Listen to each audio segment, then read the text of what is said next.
तो बच्चों आज हम निषेचन या फर्टिलाइजेशन के बारे में देखेंगे। तो निषेचन पहले होता क्या है, सिंपल सी अगर डेफिनेशन की बात करें तो निषेचन जो है, निषेचन की डेफिनेशन हम कहते हैं कि नर और मादा युग्मक जो हैं जो समेकन करते हैं, संलयन करते हैं, उस घटना को, उस प्रक्रिया को हम निषेचन का नाम देते हैं। और निषेचन से ही बाद में जो है युग्मनज बनता है जिसे हम जाइगोट कहते हैं, और जाइगोट ही बाद में भ्रूण, जाइगोट जो विकसित होकर भ्रूण या नया पौधा बनेगा या नया प्राणी बनेगा। ठीक है, तो हमने ये चैप्टर से पहले हमने देखा कि किस तरह से वर्तिका पर अलग अलग मेथड्स के जरिए, विधियों के जरिए जो है परागकण जो है पहुंच जाता है। तो उसके बाद हम निषेचन होता है। निषेचन में नर युग्मक का समेकन होना है, उसको हम और विस्तार से समझने की कोशिश करेंगे। तो हमें ये चार जो है, ये चार प्रक्रियाएं उसके अंदर होती हैं। मतलब हम डिटेल अगर देख रहे हैं निषेचन को, हम चार भागों में इस तरह से बांट सकते हैं। तो आइए हम इसके विस्तार से पढ़ते हैं। तो इन चार भागों को हम पहला जो है वह है कि पराग कणों का वर्तिका पर अंकुरण। पराग कणों का वर्तिका पर अंकुरण, germination of pollen grains on stigma. देखिए अब इस चित्र पे ध्यान दीजिएगा। इस चित्र पे आप बहुत सारे परागकण देख रहे हैं, स्टिग्मा पर आ चुके हैं। ये देखिए, इस तरह से बहुत सारे आ जाते हैं, लेकिन इस तरह से देखिए, इसमें अब इसी प्रक्रिया में परागकणों का जो वर्तिका पर अंकुरण है, इस प्रक्रिया में होता क्या है, इसमें कुछ घटनाएं होती हैं जिनके बारे में हम थोड़ा बहुत आपको बताते हैं। पहली घटना तो ये हो रही, जैसे परागकण क्या होता है, जब ये निषेचन की अवस्था में परिपक्व हो जाता है, ये जो हमारा ये बीजांड है, और तो ये कुछ वर्तिका के आसपास जो है ये कुछ पदार्थों का श्रावण करता है जो कि एसिडिक होते हैं, अम्लीय, कुछ कार्बनिक अम्लीय पदार्थ होते हैं, शर्करा और जल, जिसका जो ये होते हैं, जो ये परागकण हैं वो उनको अवशोषित करते हैं और एक तरह से ये प्रेरणा का काम करते हैं इन परागकणों के लिए। ये जो जल है, शर्करा है और कार्बनिक अम्ल जो ये वर्तिका जो है ये छोड़ता है, ये इनके लिए एक तरह से क्या बोलते हैं, डेवलप इनको करने के लिए इनको उत्तेजित करता है कि इनके अंदर पराग नलिका का निर्माण हो, ये अंकुरित हो जाए। ठीक है, अच्छा, और इसमें क्या घटना होती है, एक तो ये परागकण जो है अवशोषित कर लेते हैं जो नलिका द्वारा स्रावित जो पदार्थ हैं। दूसरा घटना ये होती है कि आप, अच्छा, इसको स्ट्रक्चर को देखिए, उसको समझने के आप ये स्ट्रक्चर देखिए, ये वाला। तो इसमें आप ये समझिए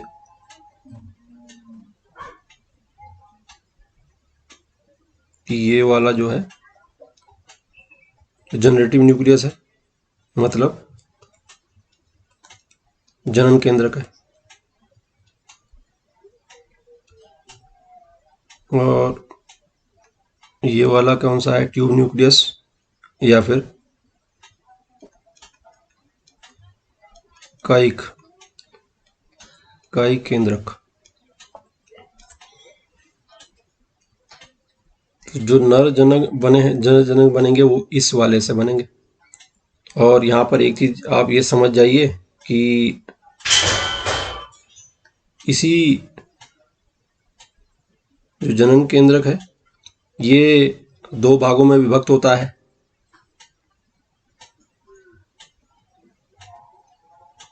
दो नर युग्मकों में विभक्त हो जाता है जनन केंद्रक। इसमें कई बार तो ये जब वर्तिका पर पहुंचता है तब ये जनन केंद्रक विभाजित होता है, अक्सर ऐसा होता है। लेकिन ऐसा भी हो सकता है कि इस पे आने से पहले ही वो जो ये जनन केंद्रक है वो विभाजित हो जाता है, दो नर युग्मक जो है मेल गैमेट वो बना देता है। ठीक है, तो एक तरह से हम देखें तो इसके अंदर तीन कुछ केंद्रक हो गए, एक तो ये कायिक केंद्रक हो गया और दो जनन केंद्रक हो गए, दो नर युग्मक हो गए। ठीक है, ये है एक स्ट्रक्चर, हमने पॉलन का स्ट्रक्चर हमने देख सका है पुरानी वीडियो में, आप वहां देख सकते हैं। ठीक है, और ये जन्मपोर है, जनन छिद्र जिसे कहते हैं, जहां पर कि एक्साइन, अगर आप ध्यान करें, जो सख्त चोल होता है, एक्साइन जो है सख्त चोल है, इंटाइन जो है वो नरम चोल है। तो इंटाइन तो होती है, और इंटाइन और जनन इकाई केंद्र की यहाँ से बाहर आता है। आप ये देखिए, इसको देखिएगा,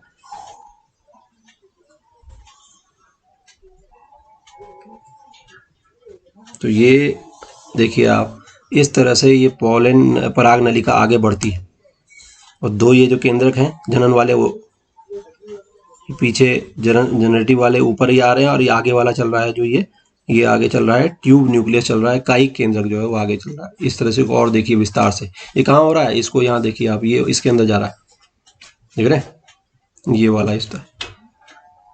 तो इस तरह से ये आगे बढ़ता है, इसमें धीरे धीरे इसका होता है। तो ये पराग कणों का वर्तिका पर अंकुरण होने के बाद ये आगे की प्रक्रिया इस तरह चलती है।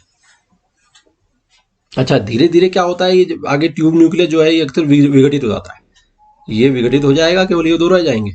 इसका काम क्या है, जनरली इसका बहुत स्पष्ट तो नहीं है, लेकिन ये इसको आगे बढ़ाने में, इस पराग नलिका के निर्माण में हेल्प करता है। एक बार ये अंदर घुसने शुरू कर देता है, इसके बाद ये विघटन कर जाता है। ठीक है,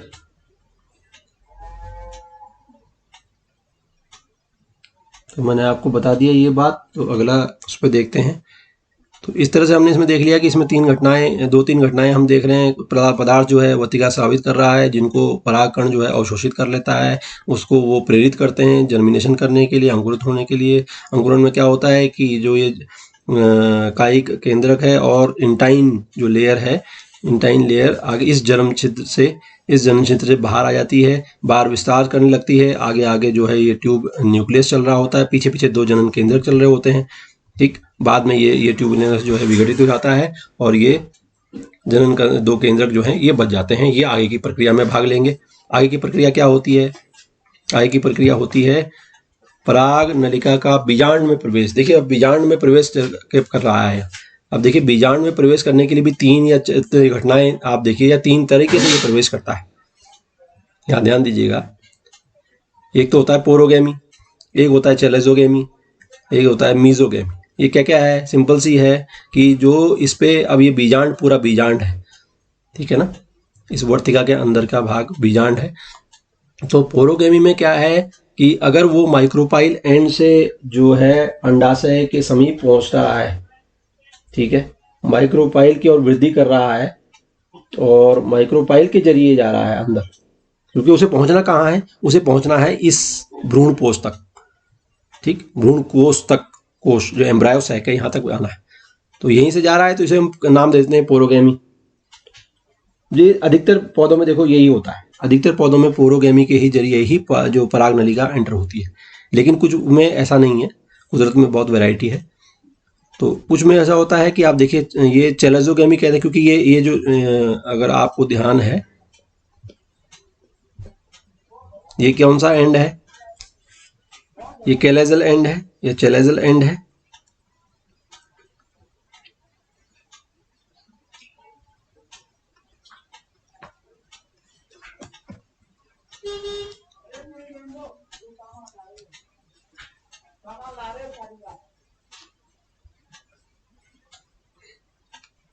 तो इस एंड से वो अंदर की तरफ आ गया है ना, ये कैलेजल एंड है और ये माइक्रोपाइल एंड है।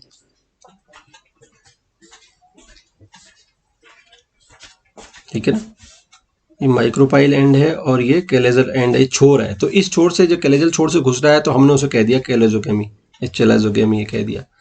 और कभी कभी ऐसा होता है कि जो ये इंटेग्यूमेंट्स होते हैं ना, ये अध्यावरण होते हैं, जो ये दो अध्यावरण आप देख रहे हैं, कभी कभी इनको भेद देता है, बाहर से आया और इनको भेद दिया, इसने छेद कर दिया इनमें, और इसके जरिए तब ये मतलब आगे बढ़ता है, एम्ब्रायो सैक की तरफ बढ़ता है। तो पराग नलिका तीन तरीके से बीजाणु में प्रवेश करने की कोशिश कर रही है। तो ये तीन तरीके हो गए, ठीक है। अच्छा, तो मैंने आपको बताया, अक्सर जनरली जो क्या होता है, जनरली तो ये पोरोगेमी माइक्रोपाइल एंड की तरफ से ही परागण जो है, ये माइक्रोपाइल एंड है, इसी तरह से घुसता है। तो ये पोरोगेमी जनरली पाई जाती है।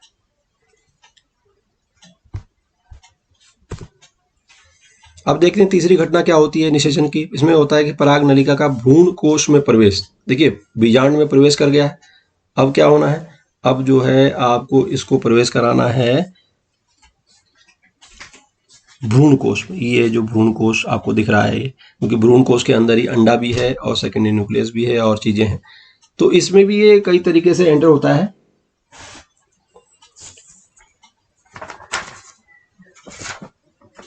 तो इसको आप इस तरह समझिए, कई बार ये जैसे आप जैसे देख रहे हैं, कई बार होता है कि ये सिनर्जिस्ट कौन से होते हैं, सिनर्जिस्ट ये वाले, ये सिनर्जिस्ट हैं ये वाले,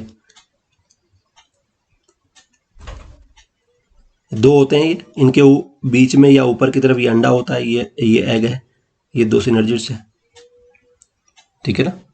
तो एक सिनर्जिट तथा एक अंड, यहाँ देखिएगा आप लिखा हुआ है इसमें, एक सिनर्जिट तथा अंडकोश के अंड कोशिका के मध्य से कभी कभी गुजरता है, ठीक है। कभी कभी ये सिनर्जिट जो है, सिनर्जिट और भ्रूण कोश की भित्ति के मध्य से गुजर जाता है, ठीक है। देखिए ये वाला। और तीसरी में प्रोसेस क्या हो सकती है कि एक सिनर्जिड को नष्ट कर देता है, ये देखिए इसको इसने नष्ट कर दिया है यहाँ पर, मतलब एक को तोड़ देता है तब जाके अंडे की तरफ बढ़ता है, ठीक। तो ये तीन प्रक्रिया हो सकती हैं परागनलिका का भ्रूण कोश में प्रवेश। अब अगला देखते हैं, फाइनल हमें निषेचन देखना है।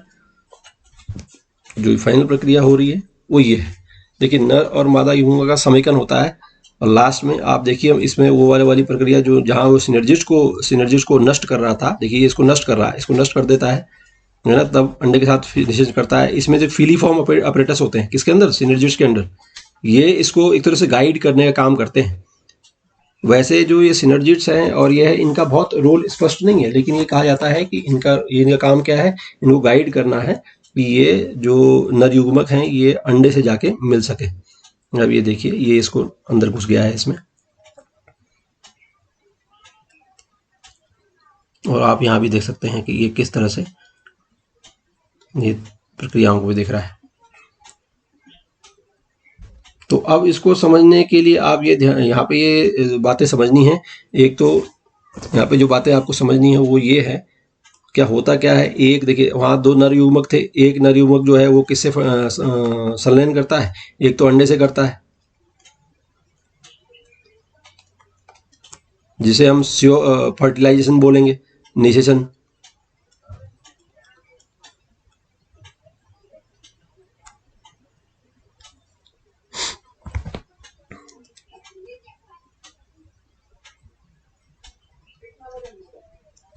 और अच्छा दूसरा भी तो आ रहा था, दूसरा जो जनन के नर युग्मक आ रहा था वो किससे फर्टिलाइजेशन करता है, वो करता है जो ये वाले होते हैं पोलर न्यूक्लियाई, सेकेंडरी न्यूक्लियस जिसको हम बोलते हैं, द्वितीयक न्यूक्लियस जो है इससे ज्यादा फर्टिलाइजेशन करता है। एक से एक करता है अंडे के साथ, दूसरा करता है द्वितीय केंद्रक के साथ। अच्छा तो एक तरह से सही मायने में देखा जाए तो ये कैसी प्रक्रिया है, हम ये कह सकते हैं ना कि ये दो बार निषेचन हुआ, एक बार तो सही मायने का, ये तो सही मायने का निषेचन है, अंडे से नर युग्मक मिलता है, ठीक है ना, और यही भ्रूण बनाता है बाद में, यही जो है वो क्या कराएगा, भ्रूण बनाएगा, अंडे से मिलेगा जो नर युग्मक भ्रूण बनाएगा, विकसित होगा, जाइगोट बनेगा, जाइगोट से फिर भ्रूण बनेगा। और ये वाला इससे क्या बनेगा, जब ये नर युग्मक इससे मिल जाता है वो क्या बनाता है, वो बनाता है भ्रूण पोष। देखिए पोष और कोष दोनों अलग हैं, भ्रूण कोष तो हम इसको कह रहे थे जो इसके अंदर ये अंडाशय है, और ये भ्रूण पोष जो है इसे इंग्लिश में बोलते हैं हम एंडोस्पर्म। एंडोस्पर्म का रोल क्या है, एंडोस्पर्म जो है वो विकसित होते हुए भ्रूण, जो इससे भ्रूण बनेगा, उससे भ्रूण जो बनेगा उसको क्या करता है, पोषण का काम करता है, इसलिए इसका नाम आप देखिए भ्रूण पोष है, पोष, ठीक। तो एक तरह से अब यहाँ पर एक दो तीन टर्म आती हैं जिन्हें बोलते हैं हम समझने के लिए, एक होता है द्वितीय निषेचन, डबल फर्टिलाइजेशन, दोहरा निषेचन, और एक होता है त्रिसंलयन या ट्रिपल फ्यूजन।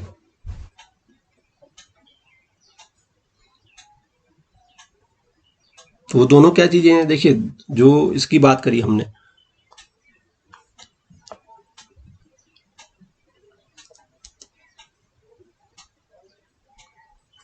मैं ऊपर लिख देता हूं,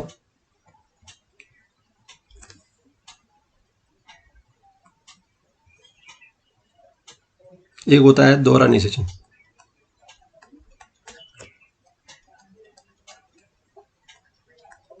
डबल फर्टिलाइजेशन। हम इसको डबल क्यों कर रहे हैं? अच्छा, इसकी खोज करी थी, ये देखा गया था अक्सर, ये नवास्चिन हुए एक साइंटिस्ट, उन्होंने सबसे पहले इसको पाया था, और ये बाद में साइंटिस्टों ने देखा कि ये जो है बहुत ही इंपॉर्टेंट फीचर है एंजियोस्पर्मिक प्लांट का, दोहरा निषेचन होना। तो दोहरा निषेचन क्या है? ये दो बातें हैं इसमें, आप सीधे देखिए जो मैंने लिखी हुई है। हम एक तरह से सही निषेचन तो ये वाला है, ये दूसरे को भी हम निषेचन कह रहे हैं, दूसरे को हम भी, इसको भी हम निषेचन नहीं कह रहे, लेकिन ये एक तरह से फॉल्स है निषेचन, इससे भी कहीं ना कहीं, क्योंकि नरयुग्म आके मिला इससे, ठीक है ना। एक नरयुग्म तो इससे मिल गया अंडे से, और एक इससे मिला, एक इससे मिला, और एक यहाँ पर अंडा था उससे मिला। तो ये इसीलिए इसको हम दोहरा निषेचन कहते हैं। एक नरयुग्म जो है इससे मिल जाता है, और जिससे बाद में भ्रूण बनेगा, एक इससे मिल जाता है जिससे बाद में एंडोस्पर्म बनेगा, भ्रूण पोष बनेगा। अच्छा, एक चीज और आती है जिसे हम बोलते हैं कि त्रिसंलयन। दूसरी जो बात आती है, त्रिसंलयन हम क्यों कहते हैं? त्रिसंलयन हम इसके लिए कहते हैं, बेसिकली जो सेकंड वाला फर्टिलाइजेशन हुआ ना, इसके लिए हम त्रिसंलयन का नाम दे देते हैं। त्रि क्यों कहते हैं? ट्रिपल क्यों कहते हैं? ट्रिपल फ्यूजन है। अब आप ट्रिपल इसीलिए कह देते हैं, वैसे तो ये डबल होता है, लेकिन ट्रिपल क्यों? क्योंकि ये जो आपको अगर याद हो कि ये जो एंडोस्पर्म न्यूक्लियस होता है, जो इसे इसको जो ये अंदर द्वितीय केंद्रक होता है, द्वितीय कहते हैं ना हम इसे, द्वितीय केंद्रक क्यों कहते हैं? क्योंकि इसमें डबल दो होते हैं ना, और एक और तीसरा आके मिल जाता है, तो ये 3n बन जाता है। इसे प्राइमरी एंडोस्पर्म न्यूक्लियस बोलते हैं, 3n हो जाता है। आप समझ रहे हैं? 3 केंद्रक मिल गए यहाँ पर, इसीलिए इसका नाम हम त्रिसंलयन कहते हैं, या ट्रिपल फ्यूजन कहते हैं, त्रिसंलयन कह देते हैं इसको। और दोहरा निषेचन हम क्यों कहते हैं, हमने आपको भी बता दिया, ठीक है। तो ये दो घटना आपको इंपॉर्टेंट याद रखनी है, दोहरा निषेचन होता है और त्रिसंलयन होता है। तो ये खास बात है एंजियोस्पर्मिक प्लांट की, या जो फ्लावरिंग प्लांट्स हैं उनकी ये खास विशेषता है, ठीक है। इसका खोज करी थी नवास्चिन हुए थे 1898, नवास्चिन ने इसकी खोज करी थी, और बाद में ये देखा गया कि ये बहुत ही इंपॉर्टेंट फीचर है किसी भी एंजियोस्पर्म प्लांट। चलिए, थैंक यू।